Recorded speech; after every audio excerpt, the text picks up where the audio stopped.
Ladies and gentlemen, good evening and welcome back to our channel once again. The first CCTV footage following the death of Albert Ojwang has finally emerged. I've watched that footage and I'm now very angry and very bitter. And in this video, I want us to ask ourselves several questions.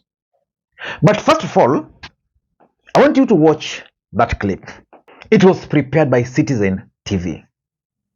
But before you watch it, there's this part which got to me very mad.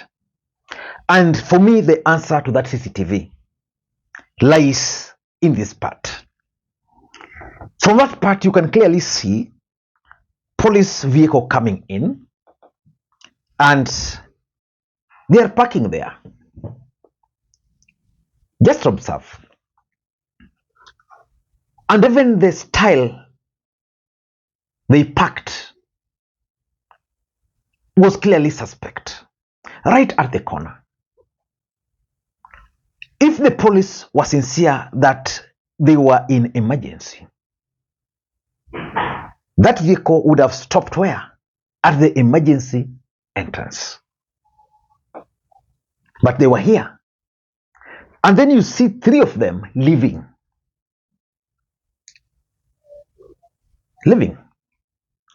And you want to tell me that someone who is still breathing is in that car? No way.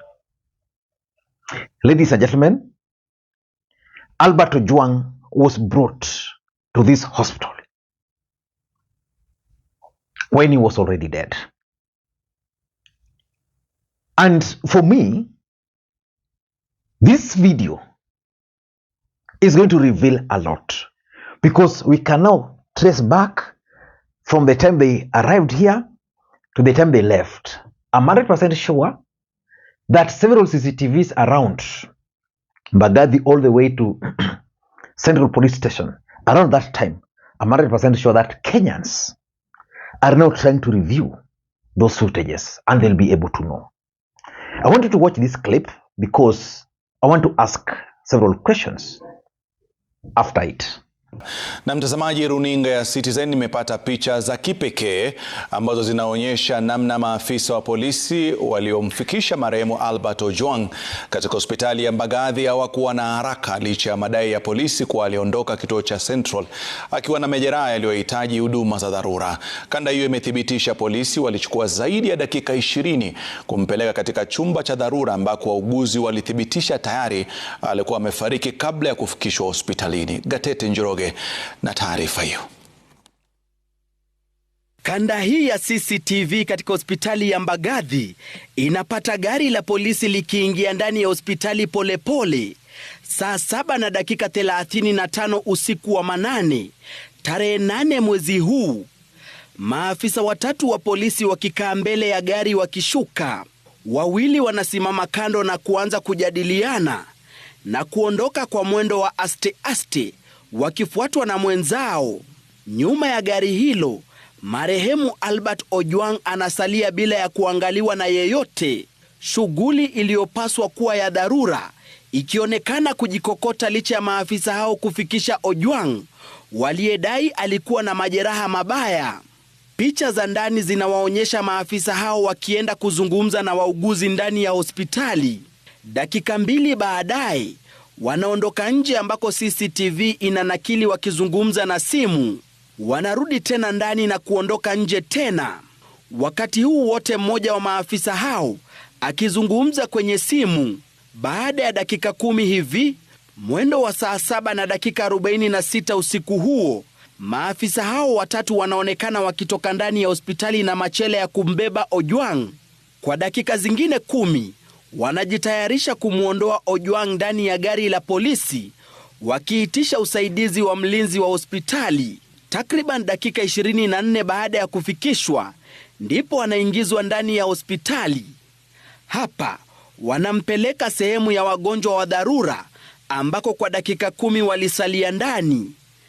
Saa 8:10 maafisa hao wanaondoka na mwili wa Ojwang baada ya hospitali kudhibitisha alifikishwa akiwa tayari amefariki.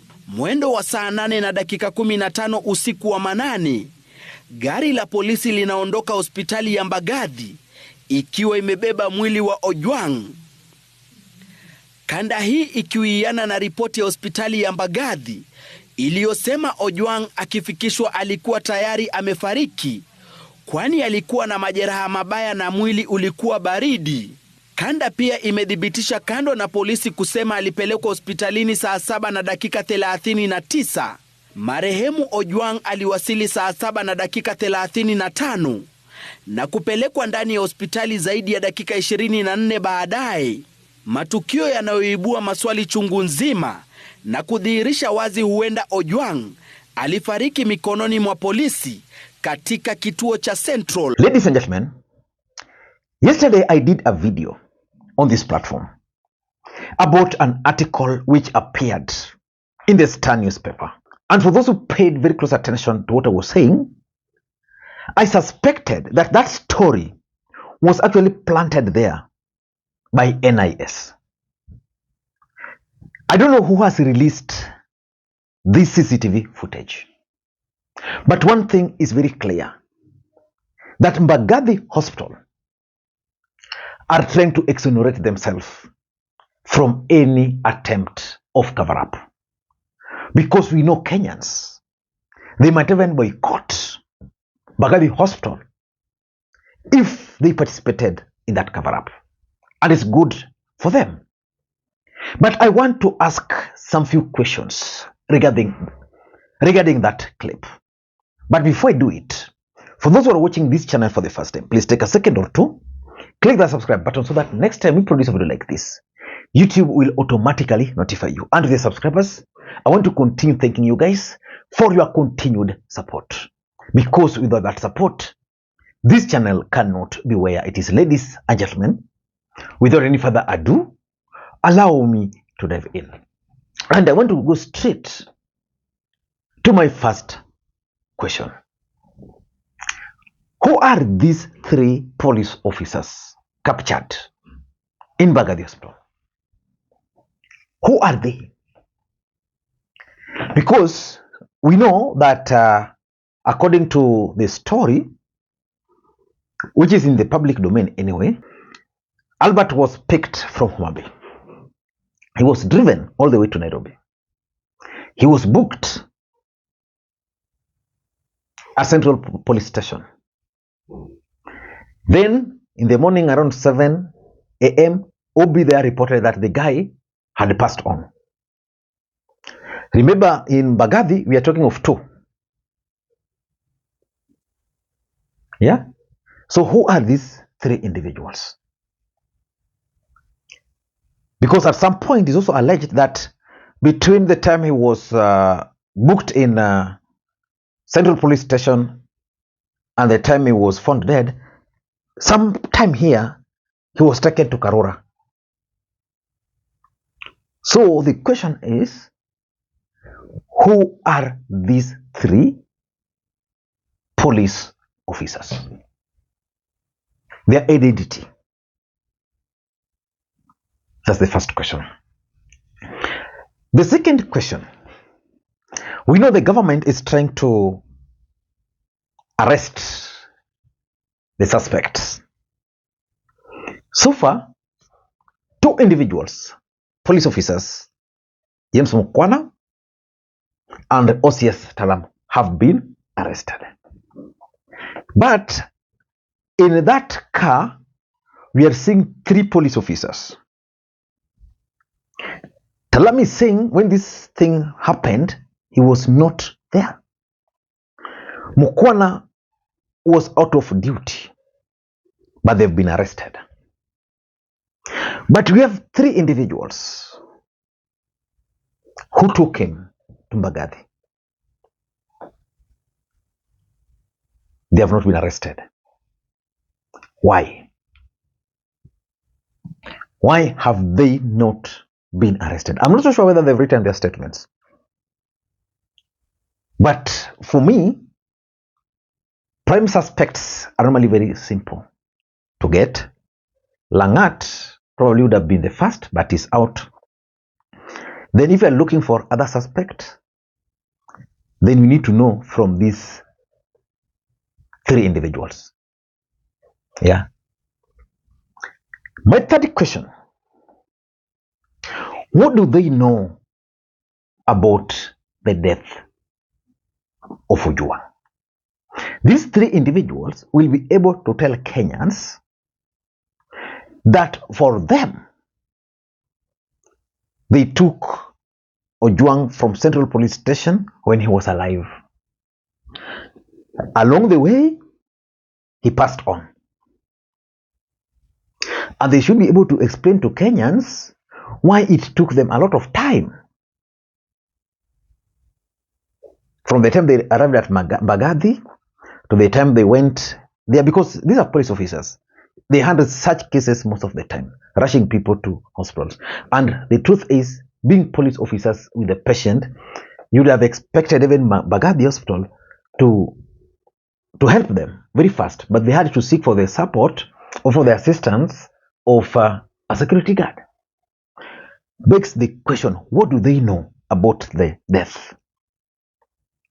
IPOA should tell Kenyans the identities of these three individuals. Because if you are arresting someone because he was supposed to be the sentry managing the cell, then the other person who should be questioned is the driver of that car. When he left the station, was the patient dead? And the other question is, how many people helped them put this guy inside that police vehicle? At least finally, and just like they say in Greek, Reb Albert catch, the blood of Albert is very dangerous. It has refused to just get buried like that.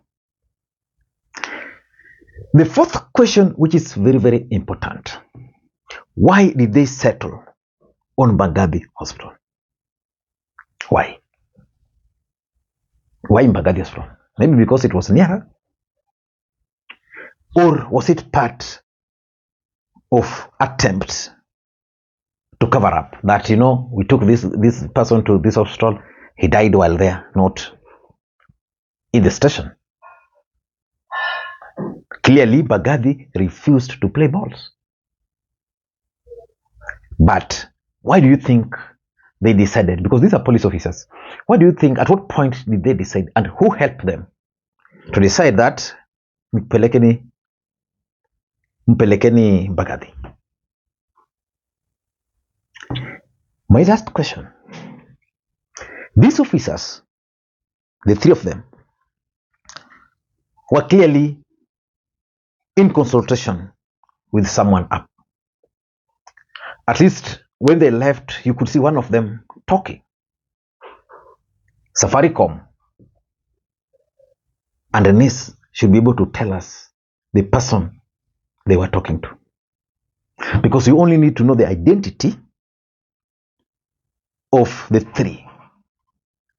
Then from there, you will know their phones.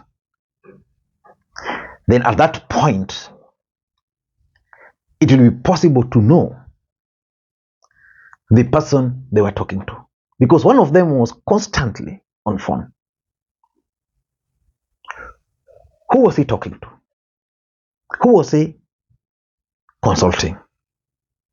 Was he now receiving the instruction, like after they were told this guy is dead, we can't receive him, peleke mahali? Who are they consulting? Ladies and gentlemen, this CCTV is going to crack the whole story about Albert Ojwang's death. And we expect more of such CCTVs, because the one at Central Police Station was tampered with. I don't know what to think. Until next time, this is Lee Makwiny. Bye-bye.